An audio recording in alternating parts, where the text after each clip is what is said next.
What's up, everybody? Thank you so much for joining us on the Mighty Dream podcast. Today, I'm going to be missing my co-host, Ricky, but I have a very, very special guest in the building today, and I'm so honored to be doing this with none other than George Cristopher. He's the founder of Mac App Studio, and he brings a wealth of knowledge, and he brings a wealth of understanding about excellence, and they've done such a good job in instilling the culture of excellence in their, not just in their company, but also in his personal life.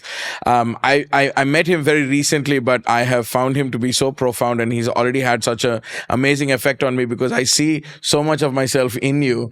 And so we wanted to do this in Chennai. We're so glad that we are on your home ground, and we are enjoying the benefits of your hospitality. And so we just want to talk about excellence today. Awesome. And we'll get started.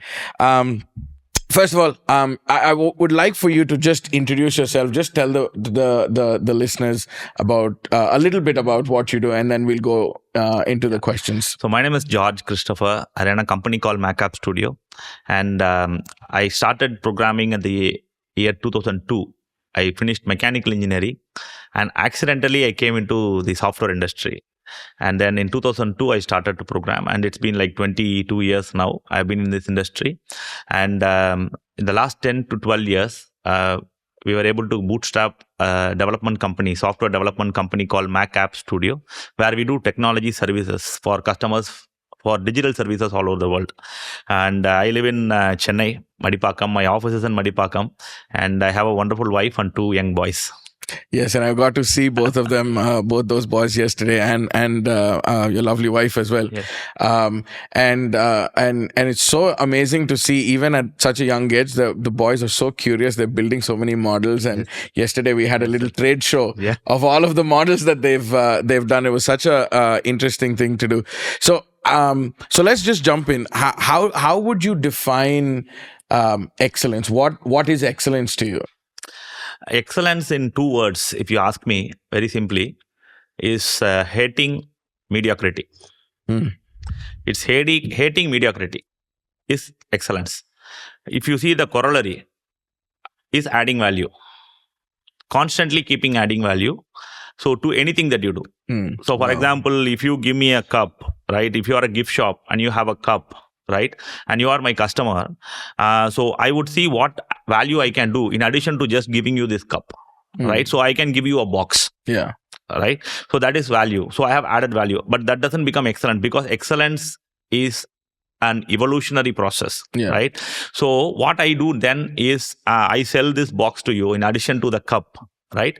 And then it's a value addition for you because anyway, you're going to give this cup as a gift. So I already did it for you. So in addition to that, you might want a custom gift wrap. So I can give you a custom gift wrap. So that is adding value to the cup and the box. And then I can add a name tag to it. So you are going to give to somebody whom you love. So if they find their name on it, it becomes much more special. So what started as a small cup selling, I was able to add 2 or 3 layers on top of it, all just by thinking from the perspective of the customer and just adding value. So that is the process of excellence as I see it. Because what was excellent yesterday will certainly not be excellent today. And what is excellent today will not be excellent tomorrow. So what is excellent yesterday became mediocre today. And what is excellent today will become mediocre tomorrow. So excellence is an evolving journey. thing. Okay. So would you say the same definition applies to your personal life as well? Yes, very much. I think, I don't know whether it is good or bad. I think my professional life is kind of a reflection of my personal life. That's good. And the other way around. So what happens is that the lines become very blurred. So sometimes I really feel whether I should do it or not. But that is how I have been so long. So it's the same principle that I apply to my work also. How I can add value to my customers. How I can add value to my partners. How I can add value. So this is the constant search. And this process over a period of time becomes repetitive, becomes kind of an addictive one because you do it repetition. Because Aristotle says, right? And it's constant. Constant. So, see, it becomes a habit. We are what we repeatedly do. And hence excellence is not one act, but a habit. So this becomes a habit. It becomes an attitude where you constantly search for adding value and removing mediocrity. And these two are the ones which drive anybody to a sphere of excellence in whatever field they are working on. And what do you think the attitude or the mindset must be in order for a person to pursue this excellence?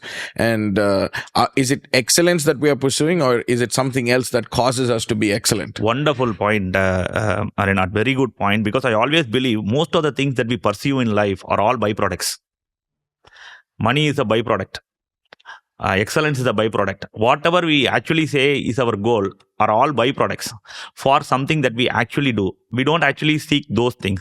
So as you rightly mentioned, excellence is never the main thing that we target. Excellence is a byproduct that happens over a period of time because of your consistent attitude towards removing mediocrity and consistently adding value. So these are the two things that you have to focus on, and over a period of time that becomes excellence to other people. So the mindset basically is about having this almost hatred towards mediocrity, running away from it as far as possible, like a plague. Yeah. Avoiding it like the plague. Okay.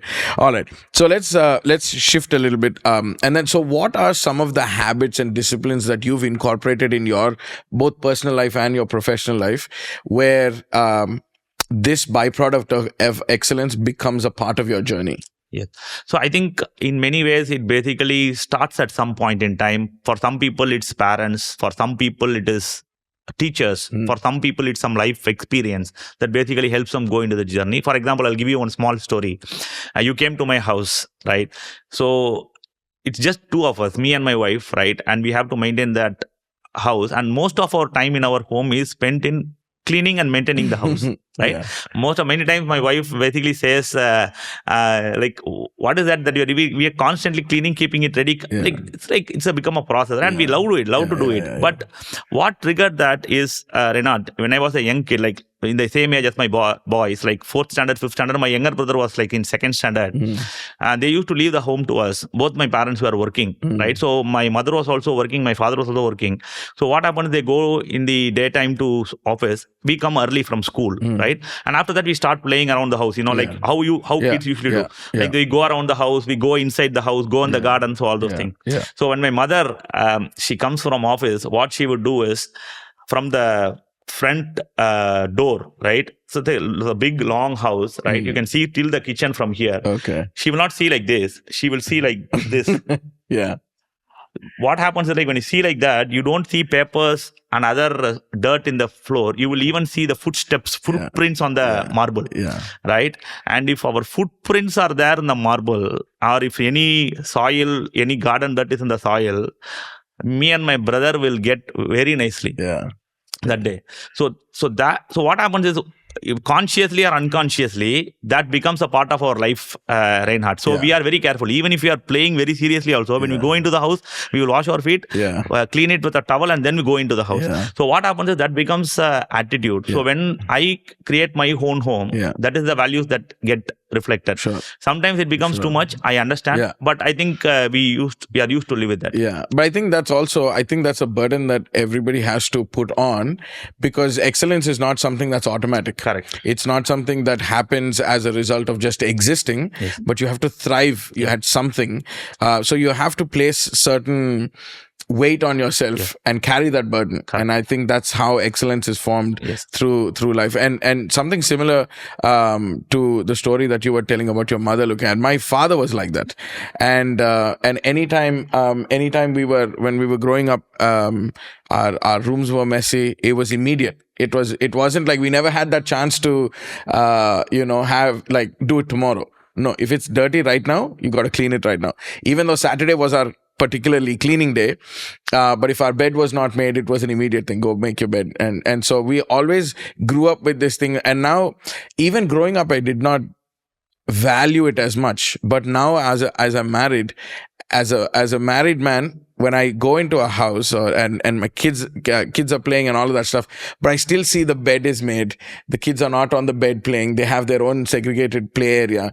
Those things are which causes a person to have excellence right from the start. My son he's not allowed to color on the bed. He's not allowed to do certain things on the bed or in the living room. Like, for example, we've never fed, we don't feed our son in the living room. Like, he doesn't eat in the living room. There's a designated area for eating, and that's where he does. So also in the process or in the pursuit of making sure the house is clean, you have to place these disciplines in your life so that you don't make it harder for yourself to maintain that. Absolutely. See, Reinhard, that what happens is over a period of time, our life becomes very regimented. Yeah. Right? It becomes regimented, and that is how you can enforce the discipline that you basically want to do. My father, what happens is 8 o'clock, he will eat at 7 o'clock, Reinhard, and he will go to bed at 8 o'clock sharp. It doesn't matter who is coming to meet him, who is coming, who is going. 8 o'clock sharp, he will switch off all the lights, close all the doors, and he will go to sleep. Yeah. And if my family and my brother's family are at home, in case for Christmas or holidays, all of us have to go into our respective rooms and close the door. Right? And he assumes all of you are slept, and he will switch off everything and he will go to bed. Yeah. And the reason is because every day early morning 3:30 he will wake up, and 4 o'clock he will start his prayer. So if you have to do that, you have to do this, right? And there are people who get upset with him that he is not able to talk to him at 9 o'clock. He doesn't worry about it because his priority is meeting his master at 4 o'clock rather than discussing with somebody else. So it's a give and take. It's your priority. Yeah, absolutely. I personally am a night owl. I'm trying to get my sleep time to go back and back. I mean, before I got married, things were just all over the place. But thankfully now that, certain things have been put into place, I sleep a lot earlier than I used to. Still late, but a lot earlier. But yeah, when you prioritize that, you have something in the morning that you have to wake up to, or you have to wake up to a job or a task or a conversation with God, or a conversation maybe with your loved one. I know some couples who have who wake up before their kids, maybe an hour before their kids, and they spend alone time. And this is because this is the only time the house is quiet. They can pray together. They can talk about things together. Unfortunately, both my wife and I, we don't wake up in the morning, so we do that at night after the kids sleep. So we have to figure something out. Like we have to figure. It's a strategy which we build around our lives with based on the priorities that we have. Sure. It's your choice, but the priority, it's a strategy. Sure. Yeah. So let's talk about some. What does the role of you said excellence is a journey. So what does the role of continuous learning have to do with excellence? Yes, very important question, Reinhard. I was telling one point that yesterday's excellence is today's mediocrity, and today's excellence is tomorrow's mediocrity. So today you are excellent, you are happy, right? But tomorrow it is going to be mediocre. That is not going to be the standard. That is not going to be outstanding, right? So today you think you're an excellent, you are at the mountain top, and tomorrow it is going to go down. And you have to be smart enough to learn. You have to be smart enough to humble yourself. Be humble with a sense of humility. Go ahead to learn from people. So I think that is one area which I think is very, very important. Because what happens is that even for people, like, for example, it's my personal experience. It is like this. Like, for example, I basically have a formula. I have executed the formula and it is successful. So what I basically think is whatever I do is correct, right? And it will work. So there are two things, Reinhard. I did something and I was successful. But our mind, these are two different separate statements, nothing to do with each other, right? I did something and I was successful. There is nothing in between. But our mind puts a comma there and connects these two sentences together. It says, you did this in your strategy, in your way, and hence you were successful. And that hence is the death knell of progress. Right. And I was like that. I was very adamant because like I run a bootstrapped company, and no investment, no external people. I started from zero and I am where I am. So I think that it is my strategy and my thought process that has taken me here. And until one day I went to a bookshop. I was just casually strolling the bookshop with my kids, and there was one book that caught my attention by Malcolm Gladwell. The book's name was What Got You Here Will Not Get You There. So what got you today will not get you tomorrow. What got you tomorrow will not get you day after tomorrow. So there is a continuous process of soul searching, humbling yourself, approaching people with humility and honor, so that you can learn more from other people. So this continuous learning, this repetitive cycle of learning is what enables you to understand what value you can add. Okay, fine. You think you are hating mediocrity, fine. You want to add value, fine. But what value will you add? And that is the learning process. Yeah. So I have to learn about my customers. I have to learn about their priorities. I have to learn about what is happening all over the world, how the gifts are wrapped all over the world. I need to know. Yeah. Then I can add value. So I think the underscore of this excellence is, as I mentioned, hating mediocrity and adding value. Yeah. Below them is the foundation of continuous learning. And below that, the core foundation is honor. And below that, the core foundation is being humble. Yeah. And always knowing that tomorrow you will. That's so amazing. Yes. Yeah, because if you lack that humility, pride comes before the fall. Absolutely. And pride is waiting at the door. Just whenever you can, whenever you slip up and get in the spirit of pride, it's not immediate, but pride comes in immediately. Yes. But the fall doesn't come in immediately, and the fall is very subtle. Anyway, let's not digress, and because that's another rabbit hole. But I think what I believe is the fact that you are willing to learn proves that you're humble. Correct. Because you don't have this attitude that says, oh, I know it all, or I figured it out, or I came to this pinnacle, or I've reached the top. So whenever you come to that stage, so that's why we have to take away this destination arrival mentality. That's a great way of saying it. We have to take this away, and we have to constantly be on a journey mentality. And so, like and what I believe is continuous learning is continuously humbling yourself to say, okay, I haven't figured it all out, and still staying hungry. One of my favorite quotes is by Steve Jobs. He says, "Stay foolish, stay hungry." And so, if you stay foolish and you stay hungry, you're not going to get big-headed. Yes. You don't get into this framework that says, okay, I've come to this place now. Now, for a guy like Steve Jobs to have said that is amazing. Correct. And you see the trajectory that Apple has gone through, even after his death, and the kind of culture that he built within the organization still survives to this day. And they're still innovating, and they're still doing the things that they said that they would do, because their core value is that they want to leave the world a better place than they found it. Yes. And they continue to do that because of one man's obsession with excellence. Yeah. So leaving the better place, leaving the world a better place is our target. Yeah. What my father used to say. I used to talk to him. He is a man of very simple words, very simple instructions he used to give me, not much of advice. Okay. Right. And he used to tell very few words only, very simple advice. And one time when we were talking about this, he told, I'll tell you a very simple advice, like making your bed. He told, leave the newspaper and the toilet seat exactly as you found them. That itself is a first step for making sure that place is neat and excellent. That is the first step. So these all seems very simple, Reinhard, right? Making your bed seems very simple. Leaving the newspaper, folding it and keeping it the same way seems very simple. Arranging your chappals in the home seems to be very simple, right? I meet a CEO in a particular multinational company. I was waiting for him. The CEO went outside, right? He had an urgent meeting. George said, George, give me 5 minutes. I'll come back, right? Okay. And his table was full of paper and lot of books and other things thrown around, right? And I was there for 2 minutes. Beyond 2 minutes, I couldn't control myself, right? Because that place was a mess, right? What I did, I arranged all the papers, all the notebooks, pens, took the pencils and put them in the pencil stand. I arranged his table completely in 2 to 3 minutes before he came, right? Maybe he could have put a case, sued me also, because I am like touching all these things. Yeah. When he came in, he was like pleasantly, said, Judge, what are you doing? I said, sorry, I was just having 2 minutes time. Yeah. Anyway, I'm not talking to you. The place was not good, so I just corrected. He gave me the project. Okay. Wow. That could have gone south also. Yeah, it could. Yeah. The main thing is that's what I'm telling you. It's like there are some things like that the thought process of the structure, the basic things. It's all basic. Yeah. The simple things in life. Yeah. If we can start with that, I think cumulatively, all these things will combine together to create. There is one book called Make Your Bed Itself.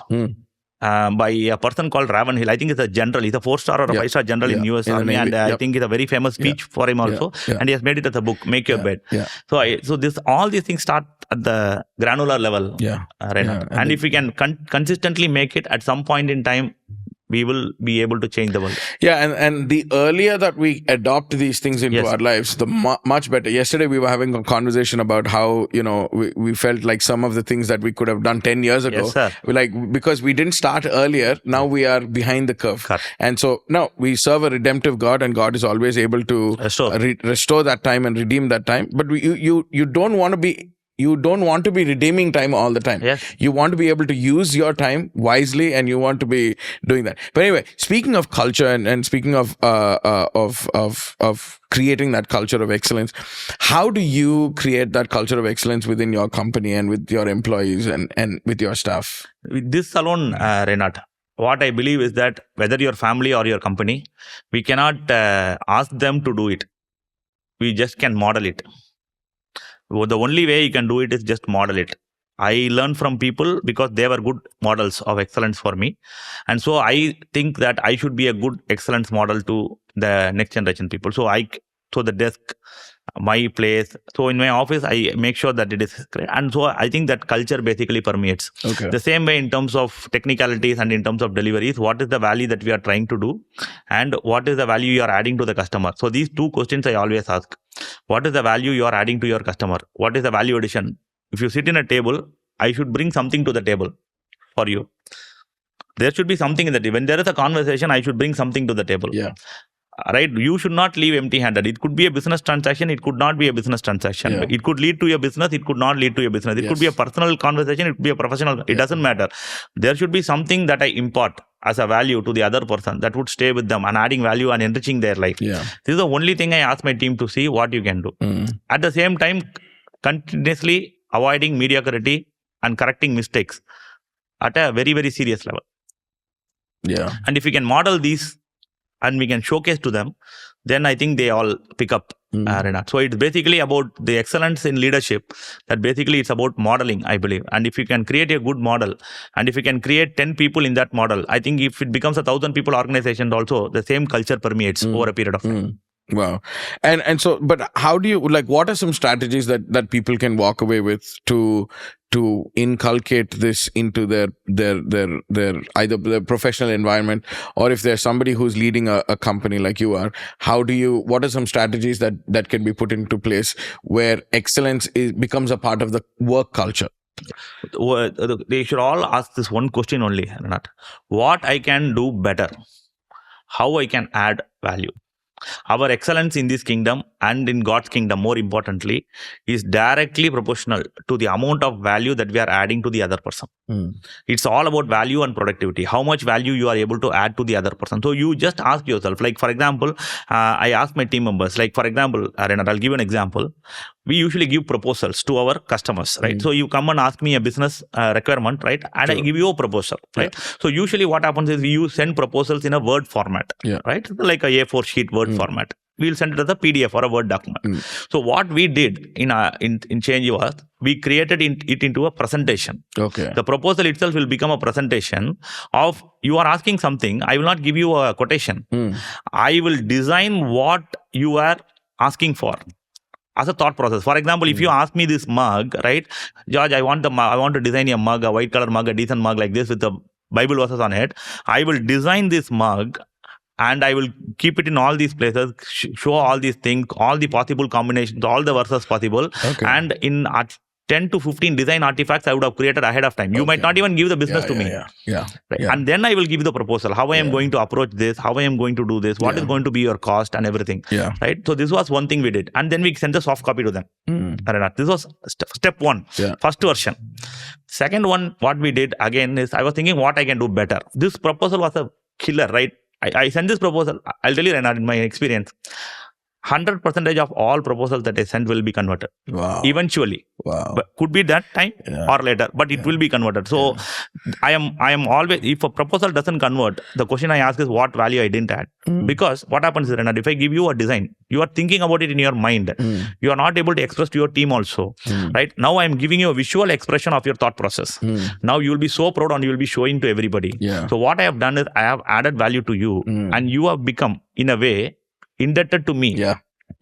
Right? So human nature is that they don't want to be indebted to anybody. Right? So the next time, what your heart subconsciously will think is, how I can help George. Yeah. So you will give me the project then or later. I'll feel bad if I don't give you the Exactly. project. That's the human nature. Yeah. So this was the second thing we did, sir. We sent the soft copy of the proposal. Okay. Second step which we did. The third step which I did, I was thinking what we can do better. Okay. Then what we did, we found out a beautiful printer person. I will show you the proposals. Okay. You can put it in the video also. Sure.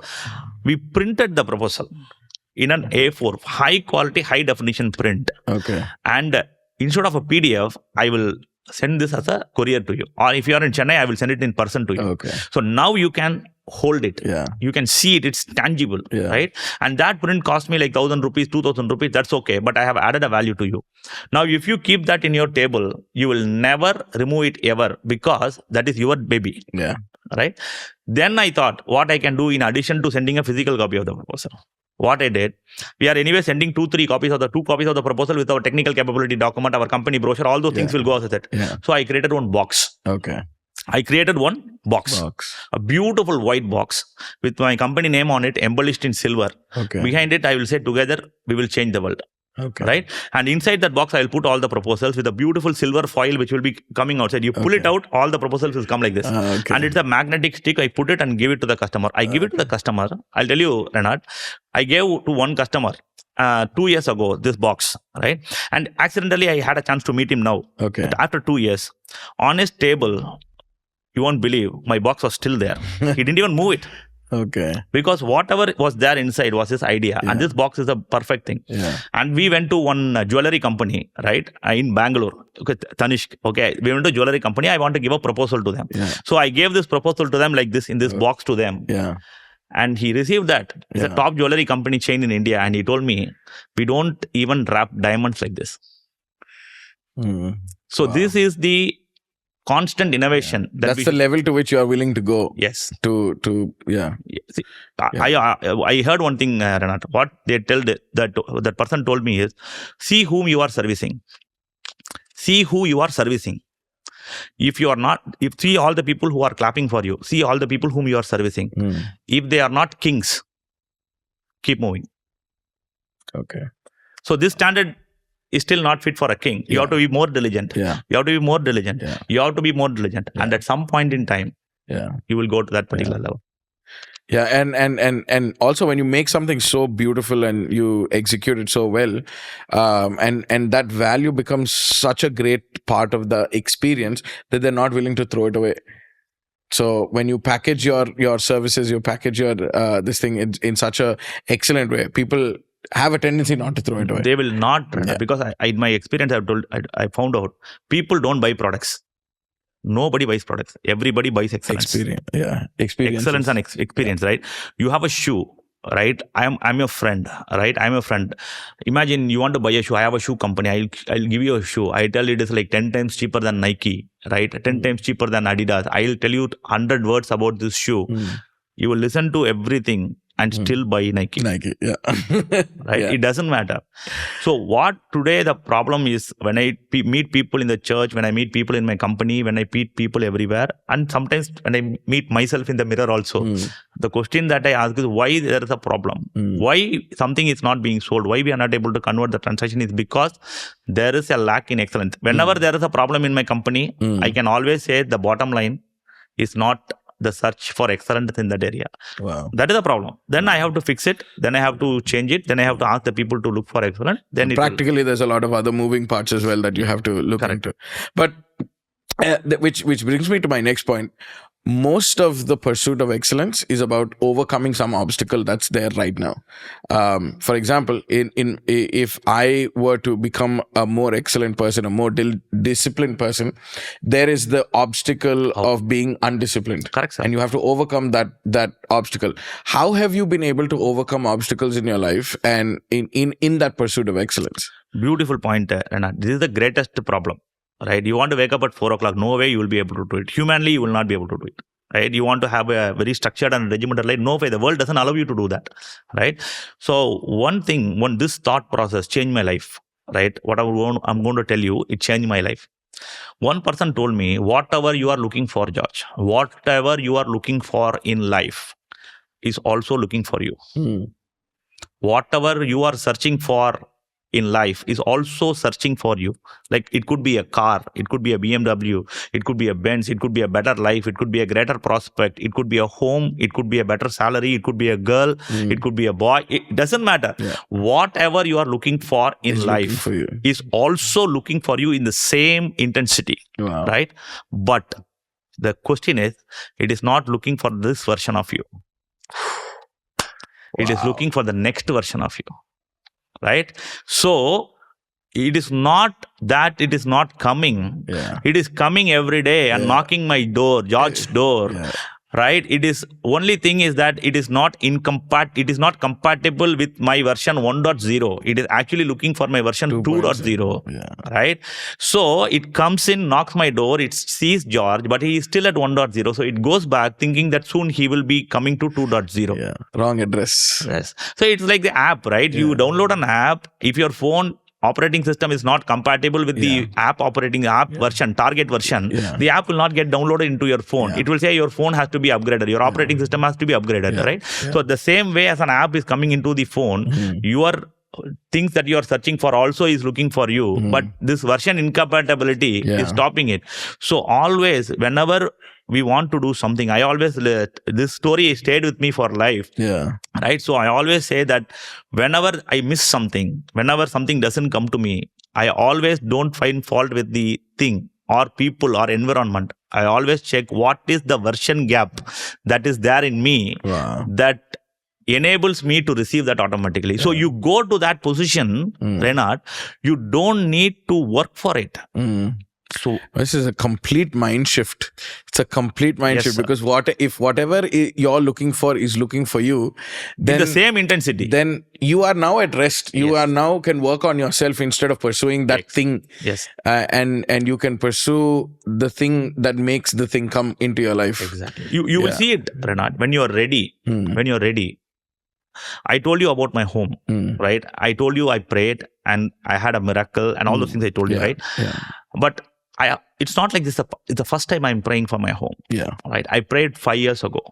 Like I am staying in that apartment for 10 years. 5 years ago, I prayed for a piece of land where I could have a garden. My wife is very passionate about gardening. So I thought, why not? But God told me one thing. God told me, I have already given you a house, a beautiful 3-bedroom house. You tell me how much you maintain it. What you are doing with what you are having right now. I have given you an apartment, our own apartment, no loans. Now you tell me what you are doing about it. I said, God, I'm sorry.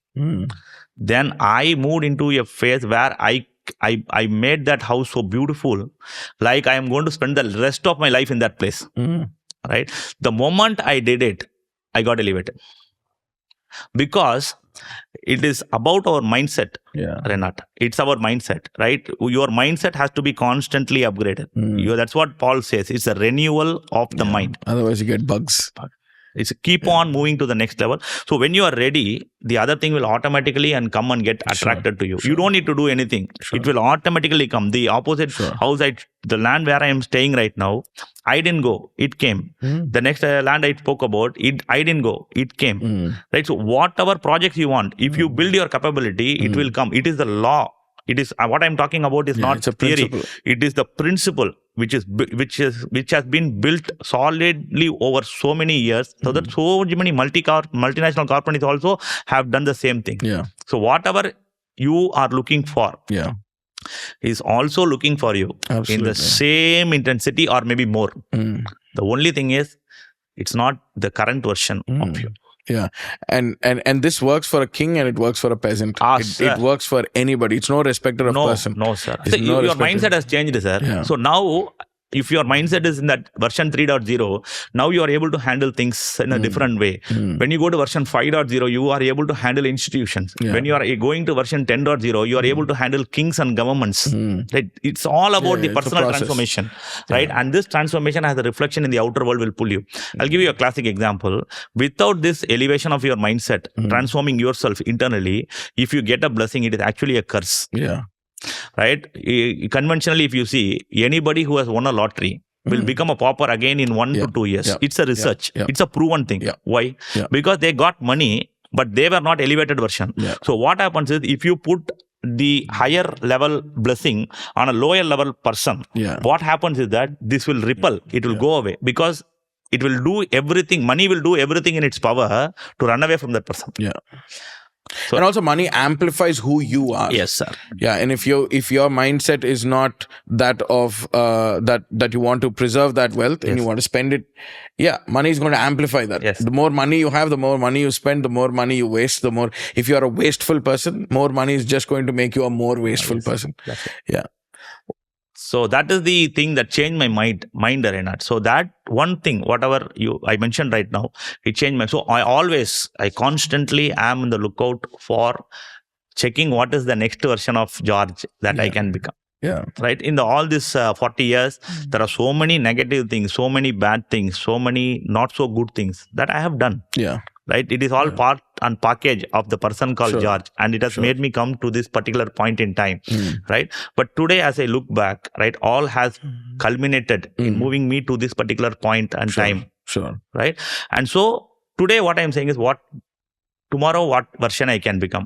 How I can become a better version as a husband. How I can become a better version as a father. How I can better version as a son. How I can be a better version as a CEO. As a brother. In every facet everything, of life. Reinhard. And that is the only thing that we need to seek. And everything else will seek you out if that is sorted. Thank you so much for that insight. And I think on that note, I think we can shut down this conversation, because I mean, I don't want to move away from this, because it's such a profound truth that if you create that space for whatever you are looking for, it will find you. And it's such and I'm just sitting back thinking about, even when we started the Mighty Dream, the way that we started, it was in me all along. The desire was in me all along. Like I was sharing this with somebody just a couple of days ago, and the first time I wrote about the conference that I wanted to do was in 2013. That's the first note I ever wrote down, and I started writing about very specific things about how I wanted the chairs to be organized, how I wanted the stage, and I have still not yet done that conference that I had in mind. But from the first time I penned down my thoughts to the first time something tangible happened, it was 9 years. And those 9 years for me was travel. Was journeying, was getting to the place where the version of me met the version of the dream. Correct. And then the compatibility happened, and then and God just enabled us to just launch. And the kind of success that we've seen in the last couple of years, it's only the grace of God. It's only the grace of God. And while we have our metrics, while we have our things that we look at organizationally, where we look at systems, putting things in place and all of that, the growth came from God. And everything we were looking for, everything we kind of put our mind to, everything we put our hands to, God blessed it. Because I believe that I was willing to wait until things were excellent.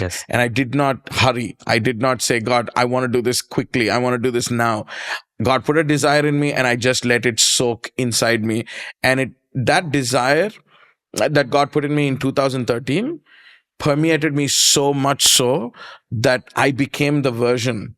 And so I'm so glad that you had the vocabulary to say this, because now it's like it's all coming back to me, and it's so profound. Once again, thank you so much for your time. Thank you so much for coming and hanging out with us. And if you want more information, you can always Google George Cristopher and Mac App Studio, and you can find out all about the company, and you can find out all about the work that they do. Once again, thank you so much. We look forward to seeing you again, maybe doing this a couple of more times. And we wish you all the best with everything that you are doing. God bless you. Thank you so much, Reinhard. It's a pleasure and an honor with being with you in this podcast, along with all the lovely people. Looking forward, and my best wishes and prayers for all of you in the pursuit of our collective excellence. Thank you, sir. Thank you very much. All right, guys. Thank you so much for joining. See you next time.